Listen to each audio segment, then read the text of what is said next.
Greetings, family, and welcome to Motherland Media. This is Brother DJ, along with Baba Hekima. Greetings, Baba Hekima. How you doing? Greetings, brother. I'm doing great. All right. We got a little bit of a technical difficulty. Been trying to call in since 10 minutes to 9 and just managing to get in. So greetings, everyone. And welcome to our program tonight. This is Usliftingus Economic Development Cooperative, our presentation and discussion. This is a call that we have every Thursday night at 9 p.m. Eastern Time. This call is primarily designed for prospective members who would like to hear additional information about our brand of cooperative economics and, more importantly, how they can be a part of this cooperative movement. Baba Hekima, you want to give us a little bit of background on Usliftingus, how it came about, and what it is specifically designed to do tonight? Yes, brother. Thank you. And greetings, family. In 2011, several of us assembled to wrap our minds around the need for greater economic empowerment, an initiative for greater economic empowerment in our community and in the country, really, and around the world.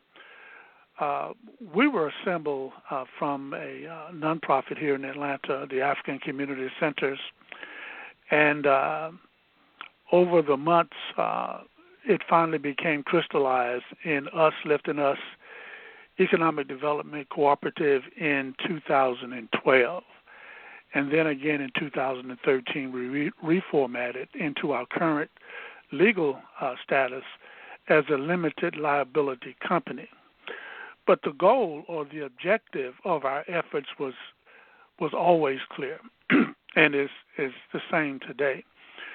We were looking for a method and a machinery that we could bring back to our community that would give us the capacity to gain control of the economics of our communities in this country and possibly throughout the world. And so what we're sharing with you tonight in some, maybe not in the greatest detail because we can't do it all over the phone, but we're going to be sharing with you the essence of what we developed and what we're offering to the community. In summary, we say that it is an exact method for how we will gain control economically of our communities, and through that economic control, of course, impact the other aspects of the life of any community, and in this case, of course, our community. And so Usliftingus Economic Development Cooperative is a cooperative, and again, we're already in flight, so to speak. We're already in motion.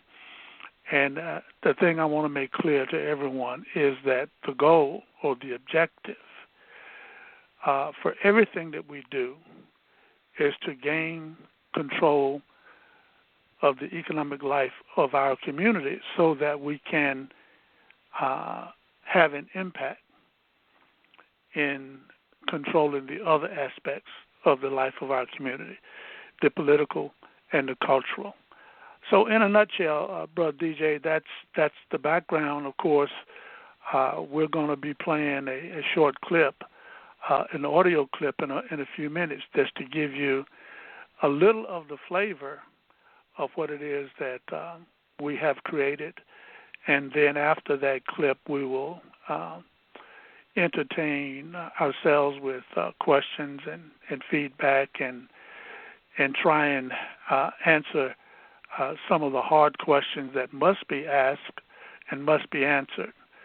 So essentially, that's what I would share, Brother DJ. And definitely, thank you for that. And for those of you who are listening in on the internet side, you can join our conversation tonight by dialing 646-716-5682. That's 646-716-5682. And also for those of you who are listening in or who have called into the show, if you want to join the conversation, if you have a question or comment at any time during our presentation, we would simply ask that you press the number 1 on your phone, and it will highlight your phone number, and we will go to your line for a question and or comment about our program tonight, actually about our presentation and our discussion tonight. So, again, at any time for all of you who are on the line tonight, if you have a question or a comment for either myself or Baba Hekima, simply push 1 on your phone, and we'll open up your line to give you an opportunity to ask a question or even to give a comment. You ready to go ahead and start the presentation at this time, Baba Hekima? I think we're ready. All right. Sisters and brothers, this is the Us Lifting Us Economic Development Cooperative presentation. This presentation is approximately 14 minutes. We ask that you listen intently. If you have something to write with, any note-taking material, you might want to get it out at this time if it's your first time listening to this particular presentation, because it really lays out the plan that we're putting forth to our community on how it is we gain control of the economics of our community. For those of you who are on the call-in side, if you have a question or a comment for either myself or Brother Hekima, go ahead and push the number 1 on your phone at this time, and we will see your line, your phone number highlighted, and we'll come to you. We'll open up your line for a question and or comment. And for those of you who are listening in via internet to join the conversation tonight, we'll ask you to call in at 646-716-5682. That's 646-716-5682. And again, for those of you who have called into the switchboard, just press number 1, and it'll highlight your number, and we'll open up your line for a question and or comment. Brother Hekima, what do you think of the overall political landscape, the partisan electoral politics, and how this plays out specifically in the area of economics for our people? Oftentimes people get caught up in the frenzy that is partisan politics, and they really decide who to vote for, what to vote for, and things like that. But what do you say, and what's your position on how do we ultimately achieve economic liberation for ourselves and for future generations? Wow. That question being asked to me is kind of, I have a voter registration card for my city here at East Point, Georgia, but I'm 71, but I've never voted in my life. And if there was a unique or strategic opportunity to use or cast a vote, I would, but I haven't seen it in my lifetime. So in terms of politics, if you're talking about electoral politics, of course, I'm looking at this as a circus for the most part. But one of the things I'm reminded of is that the kind of fervor that's taking place in the United States is taking place in almost all Western European countries. There's a Donald Trump, it seems, everywhere, in Spain, in Italy, and any number of countries. And it seems that the electorate in this country and many other countries are restless because, the security that had been promised is just not there. It's a very fragile situation for people around the planet, and people are acting in some predictable ways and maybe in some unpredictable ways. I would just caution for us in our community to keep our eyes on the ball and focus in our local communities and do what it is that we can do, and we have a prescription for it, of course, to gain greater economic control of the community so that we can create jobs for ourselves, stimulate the business sector of our own community, and to some extent put ourselves in a better position regardless of how the international winds blow or the national winds blow. Of course, we're going to be affected by them. But certainly if you're not anchored in your own community, then you're susceptible to be blown in any direction. So I just say that this is an interesting time, and it's almost entertaining. It's almost tabloid television just to watch the news in terms of what's happening. And you can laugh at it, but it's really not a joke because there's some serious negative, regressive forces at play. And we should pay attention to it. But from my perspective, the onus has always been on any people in any period in history to control the markets, the trade routes, and every other aspect that was and could be identified as how that people took care of its fundamental basic needs and is generally recognized as economy. And so if we don't lose sight of that imperative, then as African people, we have survived and we will survive, but we want to survive with quality. So I'll just say that it's an interesting time, and again, we want to focus on the prescription for economic empowerment that ULU is advancing to our people, and know that that politics, of course, Dr. Clark, many years ago, when discussing social organization, he made it simple. He says that economics is how you take care of your basic needs. Politics is how you organize your economics and protect your economics. And culture is how you season the two or the flavor, so to speak. But he was correct in saying that the underpinnings were and are economics, and we would do well to pay attention to that advice. Mm-hmm. Great point. Great point. Oftentimes people talk about or ask the question, how do we close the wealth gap in this country? Currently, from the last statistics that I read, Europeans or Caucasians in this country had about 20 times the wealth per average family than the average black home. And so there's a lot of discussions or conversations, at least on social media, among black economists and, black social activists and things like that on how do we close the wealth gap. And I'm on record as saying that our goal should not be to close the wealth gap. Our goal is to essentially do what we need to do, to your point, to take care of our basic needs, regardless of what the dominant culture is doing. So we have to find a comfortable place in who we are culturally so that we're not in this rat race of comparing ourselves to what other people are doing, and that if we don't somehow measure up to their standards, something's wrong with us.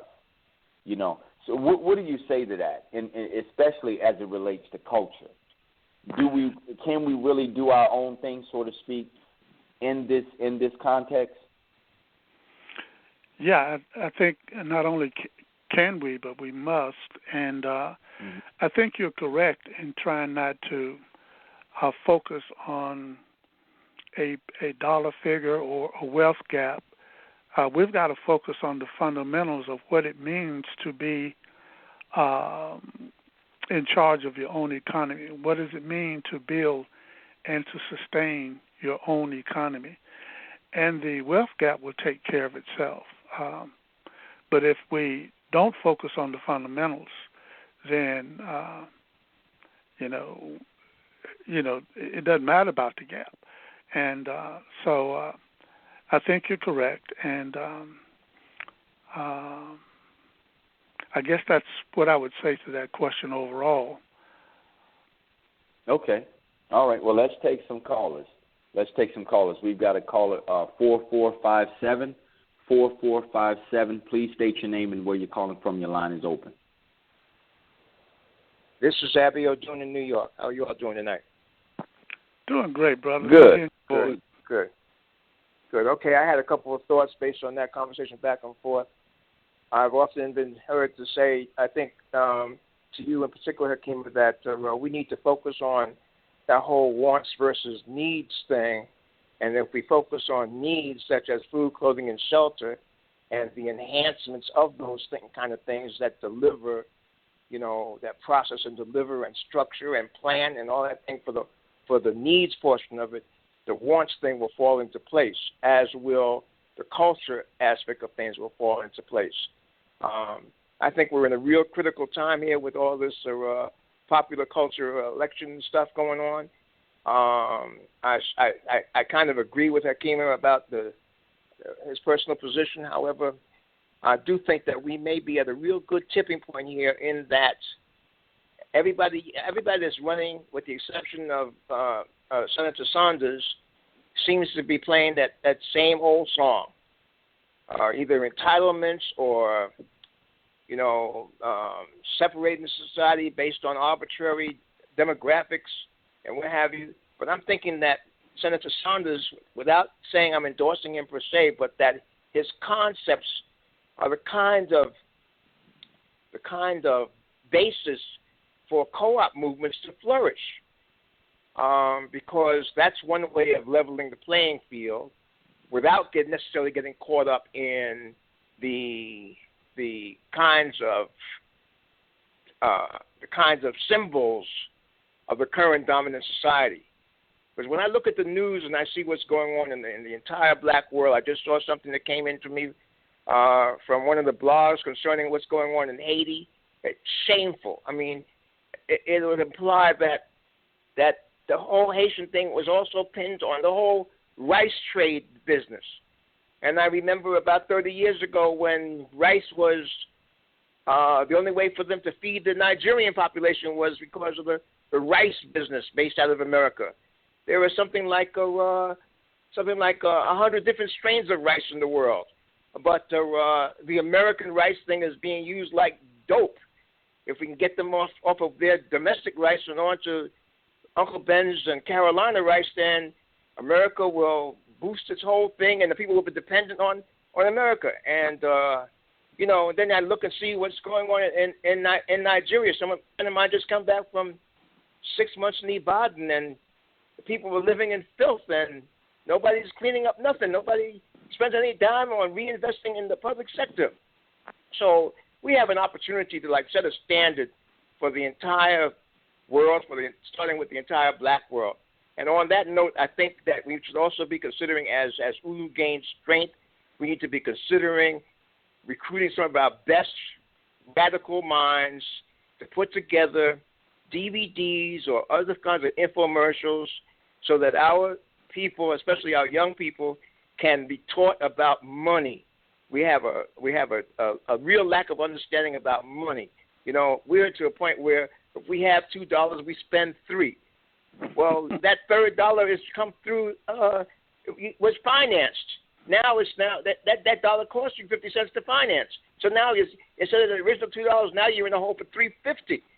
We don't understand that. We don't understand how money is bundled. It's not just you and your cost of you or the cost of your little storefront or whatever, but it's the cost of how many storefronts like yours are they bundling to take that whole bundle to the bank to get financing. It's amazing what's going on here. And these are the things that cause the average working family to fall farther and farther behind, black or white. Right. So we're in a position to really do a number of really great things. I just hope that we have enough time to pull some of this stuff up before the whole thing falls out from under us. But, nothing beats that thing but a start. I say. Brother DJ? To your point, you brought up a very important issue that we oftentimes talk about, but we use the analogy of the three-legged stool when you spoke about the need for us to become, financially literate, where we have a number of people in our community, and with this three-legged stool analogy, the first leg of that stool has always been historically financial education or financial literacy, teaching us the ways and means of how to be more effective and efficient with our dollars. We have a number of people who teach that, who educate us on how to do the fundamentals of money management, understanding what that is and how it plays out, and how that affects you not only personally, but you can multiply that times millions of people within any geographic location or within a city, and the problems are just compounded. And then you have that second leg of the stool, which is supporting black businesses, teaching us why it's important for us to support our local black-owned businesses in order to recirculate that dollar, in our communities and nationally as well, so that we may be able to change some of the negative consequences that come with this economic hemorrhage. So much of what we bring in goes right back out and essentially funds other communities. But then there's the third leg of the stool that we really haven't put enough focus on in our national conversation about black economic empowerment, and that's the role of cooperative. So just like you said, brother, that's probably the only thing, well, I'm not going to say the only thing, but one of the things that I identify with Bernie Sanders is that he is on record as in favor and endorsing cooperatives. He's a big cooperative supporter. Now, we know that cooperatives ultimately come out of our unique culture and expression around the world. So all information is there for people to use. But the point is, he even recognizes the power of cooperatives to raise the standard of living for people in this country. You see, so I certainly agree with you on that. Obviously, ULU is a race-based cooperative formation, and so I'm pretty sure he would not necessarily support that, but your point, and I think your larger point, holds true, that we can see this thing shifting, this whole economic landscape shifting, and if we are not in front of that, then we will get caught up in the ramifications that come with not really gaining control and taking responsibility for ourselves and for future generations. So I definitely thank you for that comment. Right. Okay, Brother Akima, did you have a follow-up? Mm-hmm. Yeah, I had one more point I wanted to add, if you don't mind. Okay, go ahead. None of the people that are running right now understand us. All right, there are at least one individual, Senator, former Secretary Hillary, acts like she knows us, but they don't know us. They don't have a clue as to who we are, what our story is. I read a couple of books, and they smiled at a couple of black folks and patted a couple other black folks on the head, but they don't have a clue as to who we are. So I don't care whether or not they're down with our race-based economic thing. We're going to have to do what we have to do, what we've been having to do ever since we arrived on these shores, was to collaborate amongst ourselves for the common good. All right, and just see where it goes, and hopefully over time they'll become educated by the intuitiveness of our spirit, and that's my final comment. Thank you. I certainly agree with that, Brother Akima. You had a follow up? No, thank you. Okay. And so again, for those of you who have called into the switchboard, press number 1 on your phone. Press 1 on your phone, and it will highlight your phone number. And we'll open up your line for a question and or comment. Again, just simply push 1 on your phone. We'll highlight your phone number, and we'll open up your line for a question and or comment. And for those of you who are listening in over the Internet, if you would like to join the conversation, simply call in at 646-716-5682. That's 646-716-5682. We have another caller on the line, 3395. Please state your name and where you're calling from, please.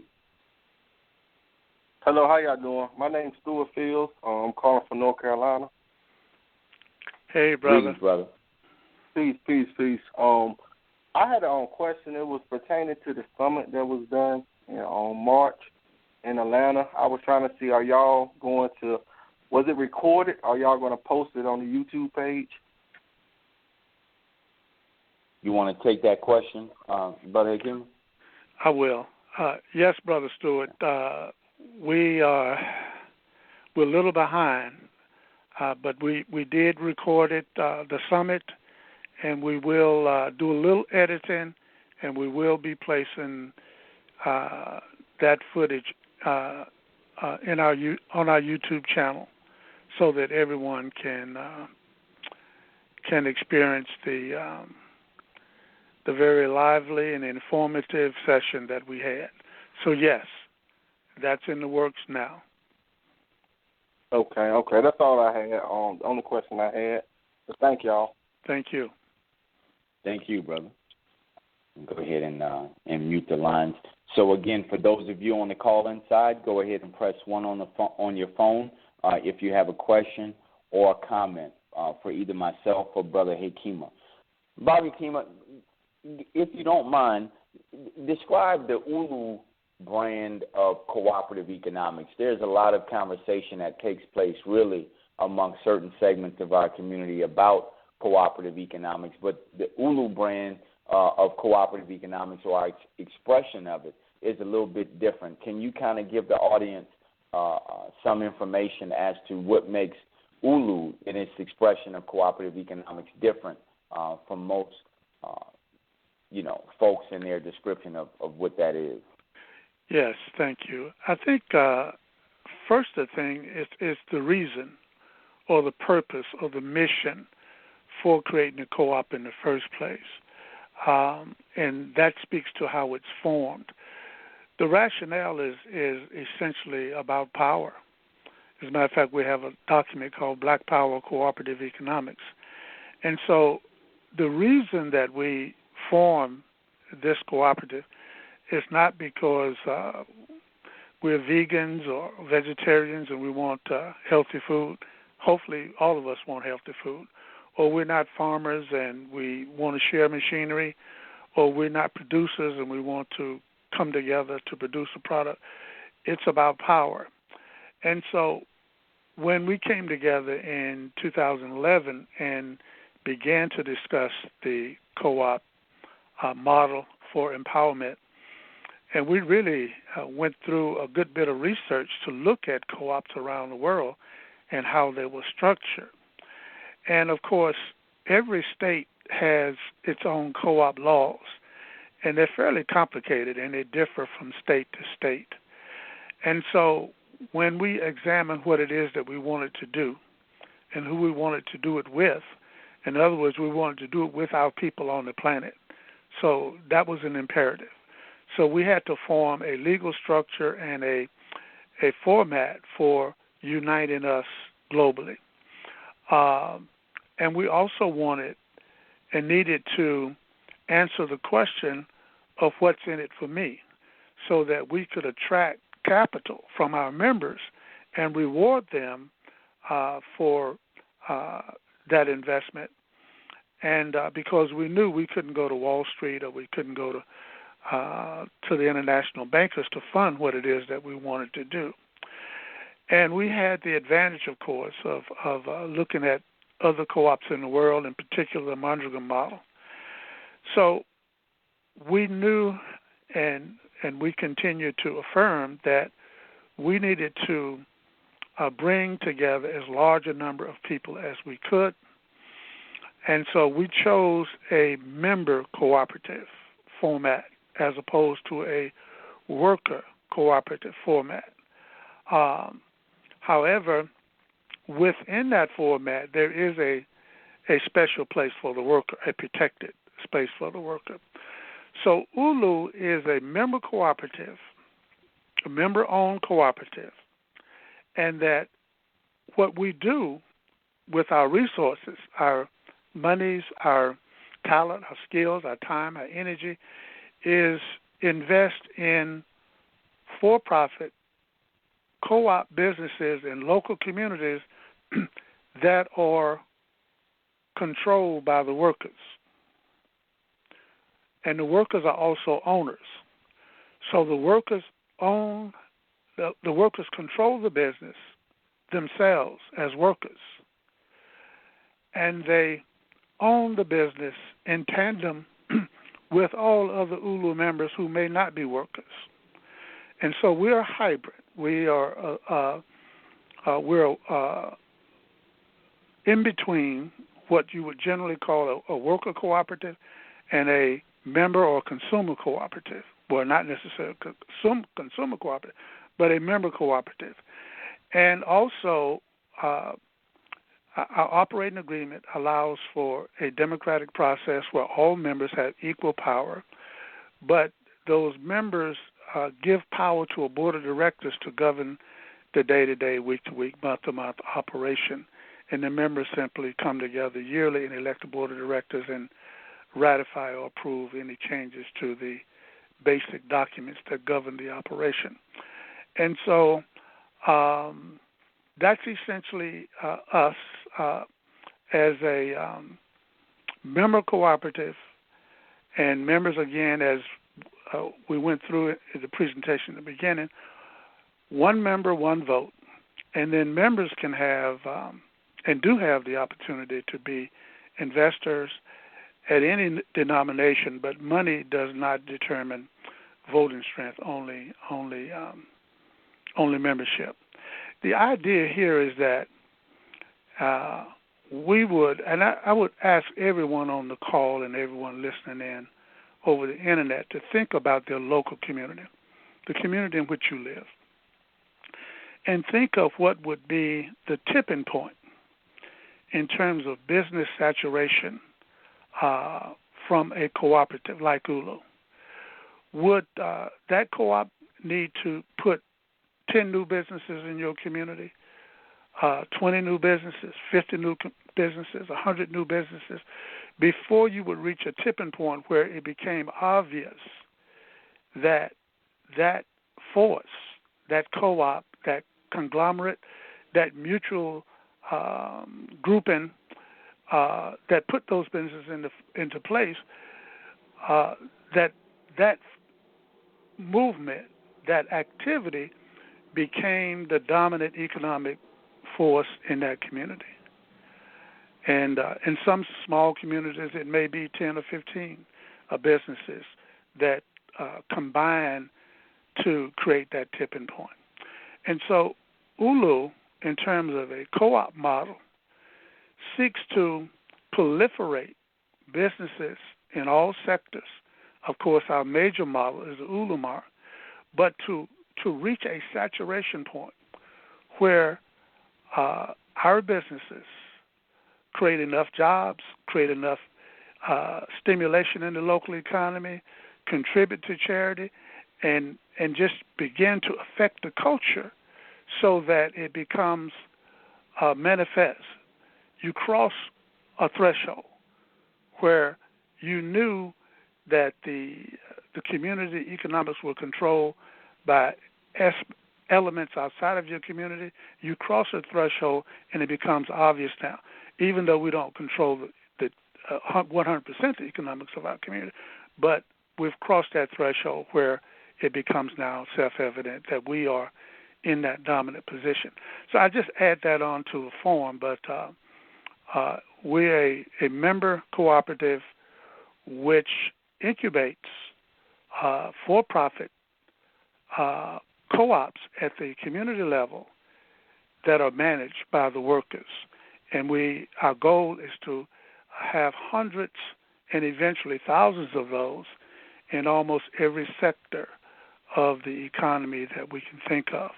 And some of them small, but some of them large scale. But the large scale aspect is really the membership. But that's not to say that the businesses that we own won't be large scale: manufacturing, transportation, hospitality, any number of industries that we may penetrate and begin to control. Good stuff, good stuff. So as you hear, brothers and sisters, this is a tremendous vision and a tremendous undertaking that we've gotten involved in building and constructing for the purpose of being able to secure a future for our people for years and years to come. So this is no small task. This is no small task at all. You know, one of the things that I often talk about in my description of ULU is the fact that ULU is part and parcel building and constructing a black economic system, a new way of really relating to each other economically.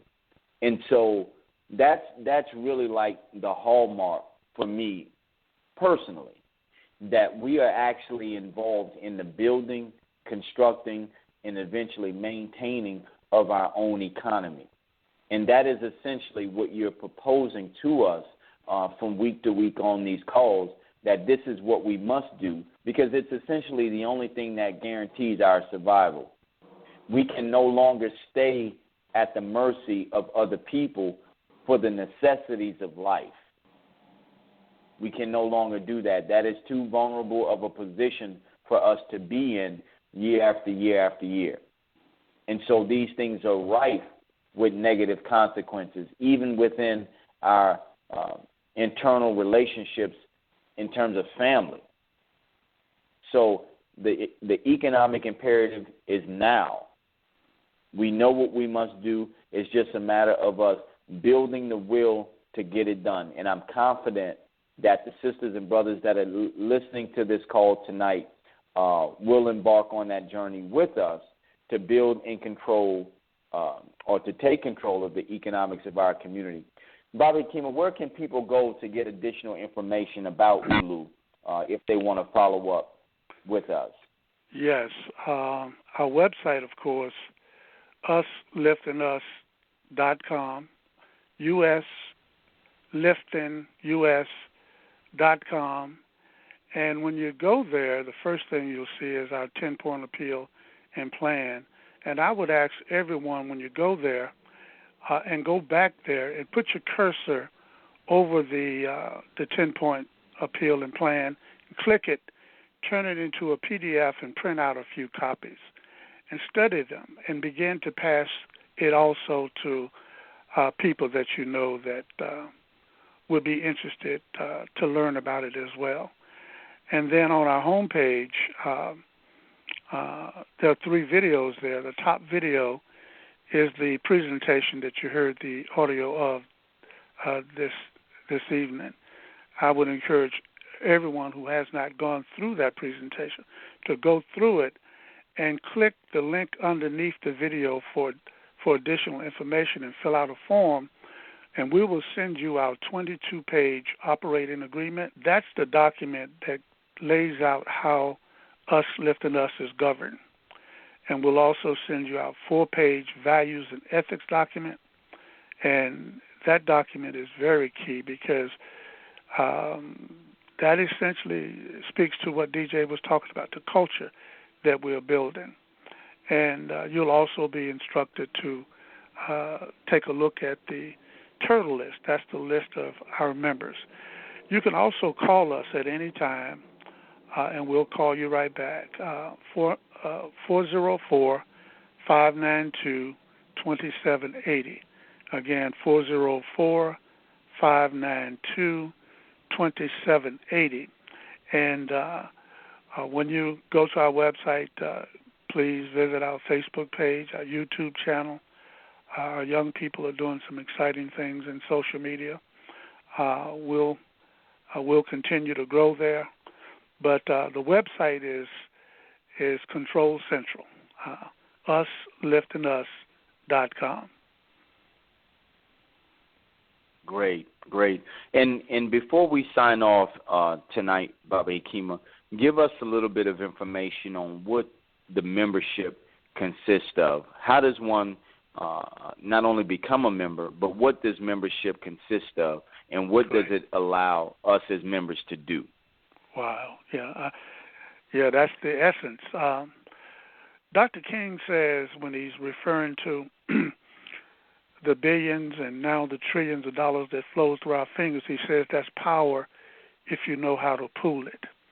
And the essence of ULU is that we have found, we have perfected a method for how we pool our resources.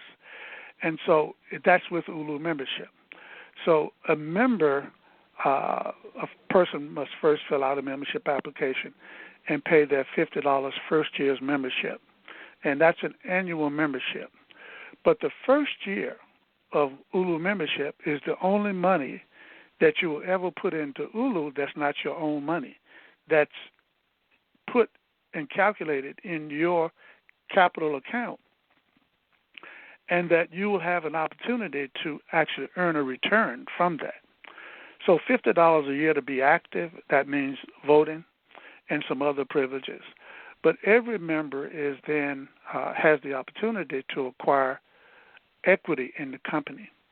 And when your capital account reaches $1,000, then you have earned a capital certificate or ownership certificate, and you can receive dividend from profitable operations. But there's no limit to the number of investment units you can own. And some members pay a small fee a month to contribute to their capital account.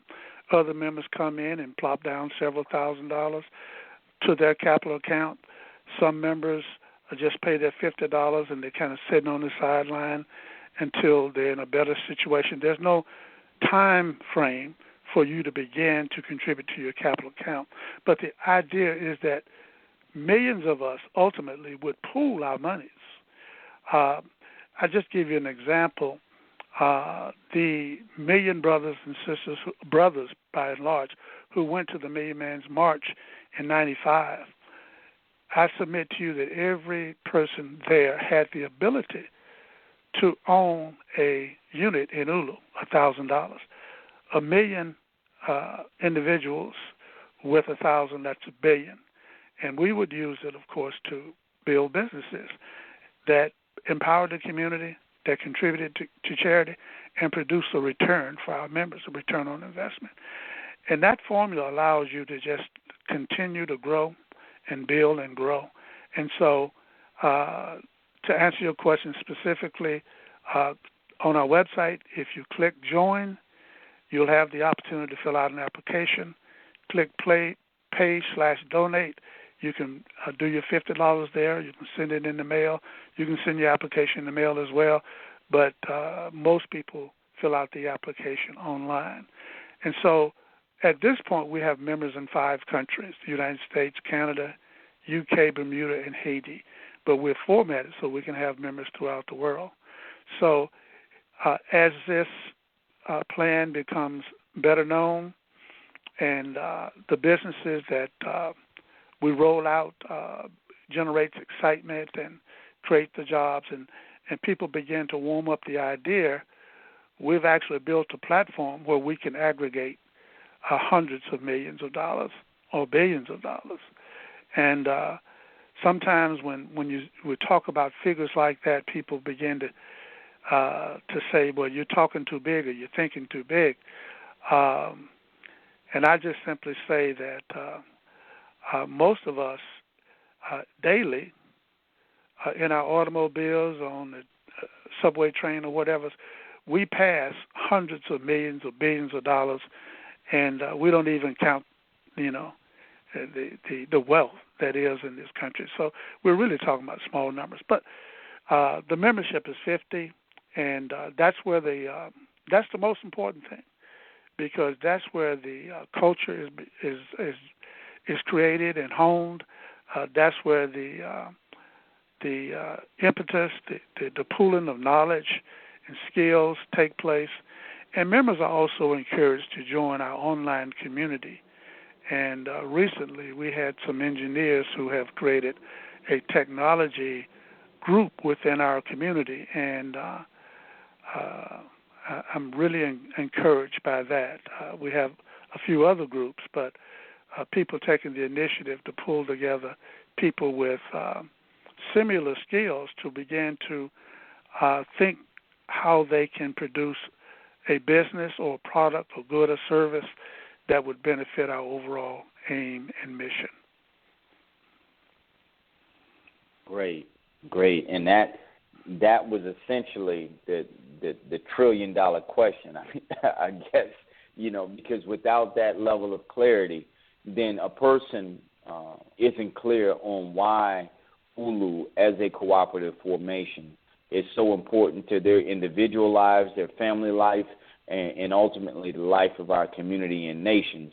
So I definitely thank you for putting that in the proper context so that we could clearly understand what ULU is, what it's designed to do, and also how we can be a part of really, in my opinion, the most progressive economic organization that has come along for people of African descent in the last 60 to 70 years. So thank you again, Brother Hakima, for that analysis and really that vision for where we're going. I know we've got our vice president on the call. If she doesn't push one, then that means she doesn't have a comment, but I would be remiss if I didn't at least offer an opportunity to Sister Shinyere. If you are in a position to give a comment, great, go ahead and press 1, and we'll see your number highlighted. If you just want to pop in and say, give the greetings, that's good. But again, I would be remiss if I didn't offer an opportunity for that. Okay, well, she does. Sister Shay, greetings. Greetings. How you doing? Good. I appreciate that, and I just like to add that the last question you asked, I'm glad you asked it because again, like you said, it really brings it home to an individual level. So many times we're concerned about our individual situation, and we have to be concerned about ourselves and our families. But the thing about ULU that's so great is that we're actually taking care of our personal business and also community business at the same time. And I've always appreciated that about ULU because it puts everything into a different perspective as far as real family economics goes. There's no line between your individual family and your community and your African family abroad. And so I'm just really appreciative of the call tonight.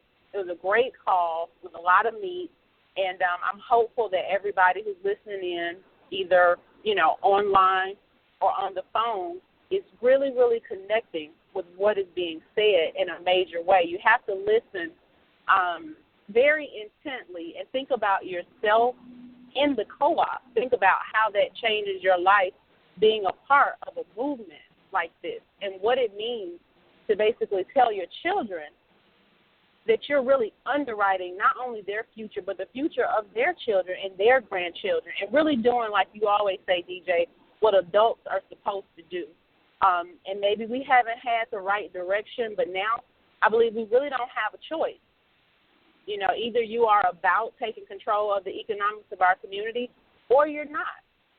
But I do strongly believe, and I'm really confident, especially with the growth of our membership over the last even year, that enough of us are in step and willing to lay down, and sacrifice what we have to make this happen. So I'm just, again, very, very much appreciative, always in awe of the conversation. No matter how many times we listen and talk about ULU, it's always something new, whether it's a new thought or a new feeling.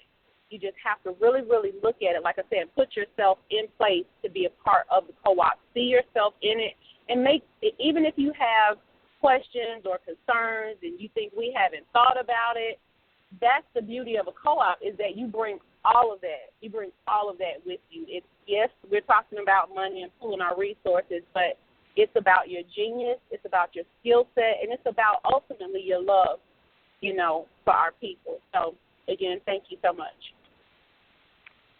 Thank you. Ashe, thank you for that, Sister Shanieri. Did you want to give us any closing comments, Baba Hikima, before we call it a night? It's been an excellent conversation and very informative as well. And I know those of you who are listening in got a lot out of it.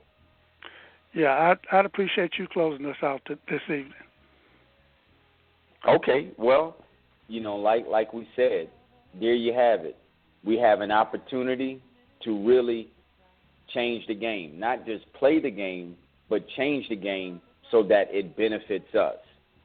There is no way that we can continue on playing the current game that our oppressors have given us. When we understand that culture drives our economics, we have an opportunity to play our game, the game that we are guaranteed to win because we're not in competition with one another. We are in agreement and we are in cooperation. That is when we're at our best, especially over the essentials of life. We were put into this condition because the people wanted to compete over the necessities of life. We don't have to continue to operate that way.